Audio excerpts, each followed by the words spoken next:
Nah, ini perjalanan Fahri lanjut lagi ke Masjid Quba. Ini adalah masjid pertama yang didirikan di Madinah. Ya, tidak lupa berkunjung ke kebun kurma juga sekalian untuk beli oleh-oleh. Tapi kok oleh-olehnya nggak nyampe ke saya? Nah, itu dia tuh, kan? Fahri. Ayo.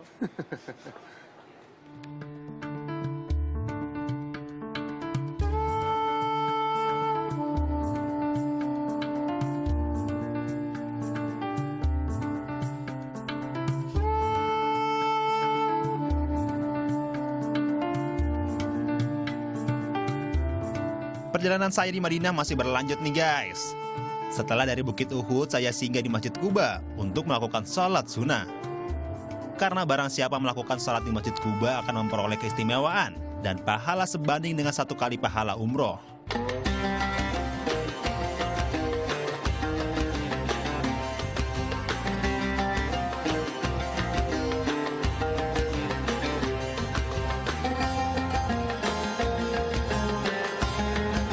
Masjid Quba merupakan masjid pertama yang dibangun oleh Rasulullah SAW.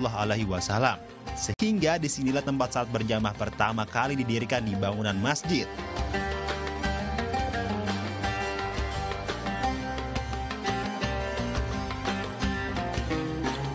Nabi bilang, di mana seekor unta itu berhenti, maka akan dibangunkan masjid. Nah, disinilah lokasi unta itu berhenti dan jadilah masjid pertama di Madinah, Masjid Quba.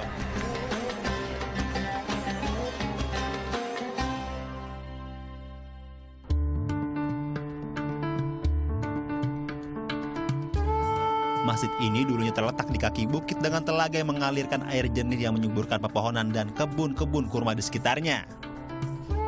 Gak heran, di sekitaran Masjid Quba ini terdapat kebun kurma guys. Dan saya pun tertarik untuk mampir ke kebun kurma milik pengelola Al-Barokah Husam bin Hamdan Al-Harbi. Kebun kurma ini memiliki luas areal kira-kira 25 hektar. Di kebun ini memiliki banyak sekali jenis-jenis buah kurma. Ada ajwa, seki, sokari, ambar, dan delget nur. Bagi jamaah yang mengunjungi perkebunan ini dan ingin membawa pulang kurma untuk oleh-oleh, jangan khawatir, di sini juga terdapat pasar kurma dengan berbagai macam jenis kurma. Melihat banyak yang beli kurma, saya juga pingin nih beli kurma untuk keluarga di rumah.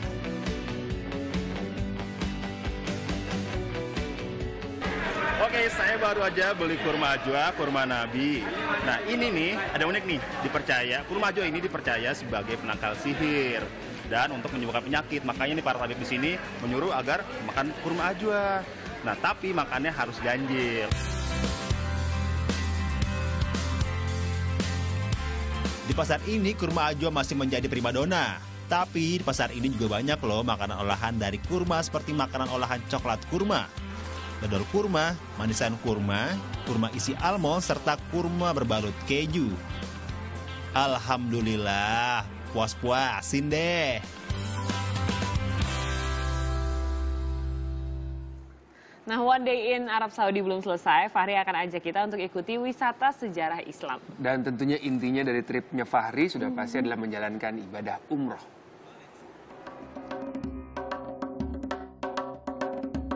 Setelah beribadah dan berziarah di rumah Rasulullah SAW, kini rangkaian perjalanan saya berlanjut ke kota Mekah Al-Mukarramah untuk menyempurnakan ibadah umroh saya. Alhamdulillah, sekarang saya sudah memakai kain ihram. Tadi sebelumnya saya sudah melakukan sholat umroh di Bir Ali. Alhamdulillah, semoga saya sudah siap untuk melakukan umroh. Dan ini sedang melakukan perjalanan menuju kota Mekah. Dan saya melanjutkan zikir dulu ya, agar selamat sampai di tujuan kota nanti. Labbaik Allahumma labbaik.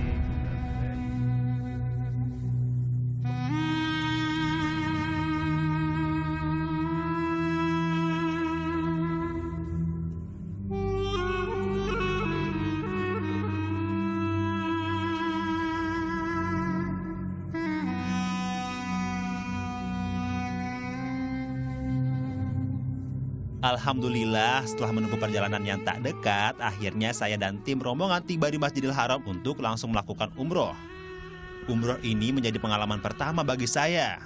Melihat Masjidil Haram pertama kali membuat hati saya bergetar, guys. Atina fid dunya hasanah. Di tengah Masjidil Haram berdiri Ka'bah dengan sejuta pesonanya. Terlihat juga kiswah hitam menyelubungi Ka'bah, berdegup jantung saya memandangnya. Setelah tawaf, lalu saya dan rombongan melakukan sa'i antara Bukit Safa dan Marwah.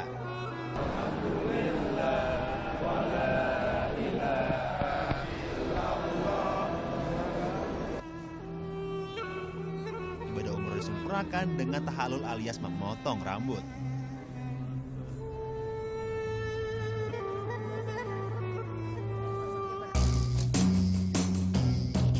Usai melakukan ibadah umroh, saya pun beristirahat di hotel tempat saya menginap. Dan pilihan saya jatuh ke hotel yang jaraknya cukup dekat dengan Masjidil Haram. Hanya tinggal jalan kaki kurang lebih 100 meter menyusuri Mall Al-Bait di bawah Zamzam Tower. Selain dekat dengan Masjidil Haram, hotel ini juga memiliki ruang kamar yang ramah loh terhadap jemaah haji atau umroh disabilitas. Also, this is the advantage for the Fairmont. They have more than 10% rooms which we have as handicap rooms, and we can arrange it always the bed and handicapped always to working with the handicapped guest. Plus, they have the special toilet for him. We can use it this activities. Plus, they have the employee to can take care with this handicapped guest if they have from the Jumlah kamar di hotel ini ada 1.542 kamar, guys. Yang paling mahal kamar Grand Royal Suite dengan harga 27 juta rupiah. Dan yang paling murah Fairmont City View dengan harga 2 jutaan. Tinggal pilih deh dengan kemampuan kantongmu ya, guys.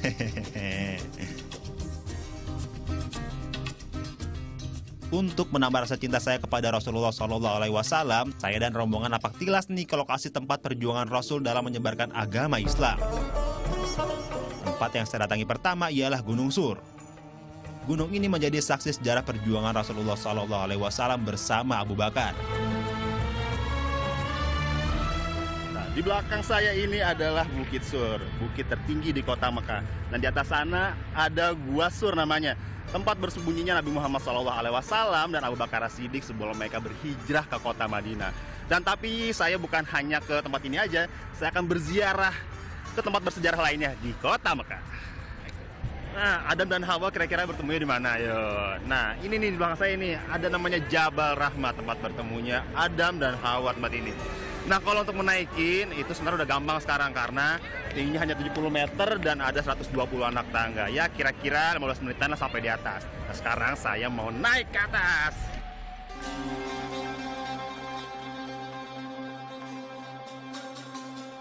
Jabal Rahmah berada di bagian timur Padang Arafah di kota Mekah. Sesuai dengan namanya, Jabal berarti sebuah bukit atau gunung, sementara Rahmah adalah kasih sayang. Selain diyakini tempat bertemunya Adam dan Hawa, Jabal Rahmah juga tempat Nabi Muhammad SAW menerima wahyu terakhir saat sedang wukuf. Wahyu tersebut termuat dalam surah Al-Maidah ayat 3. Meski ulama Saudi sendiri sudah menegaskan berziarah ke Jabal Rahmah bukanlah hal yang disunahkan, apalagi diwajibkan.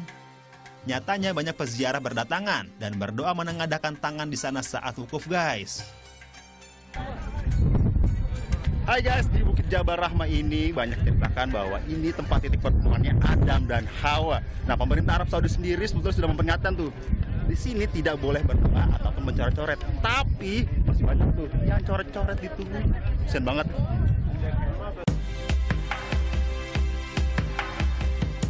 Buat kamu yang berziarah ke sini dilarang merusak, termasuk mencoret-coret batu dan juga tugu di sini.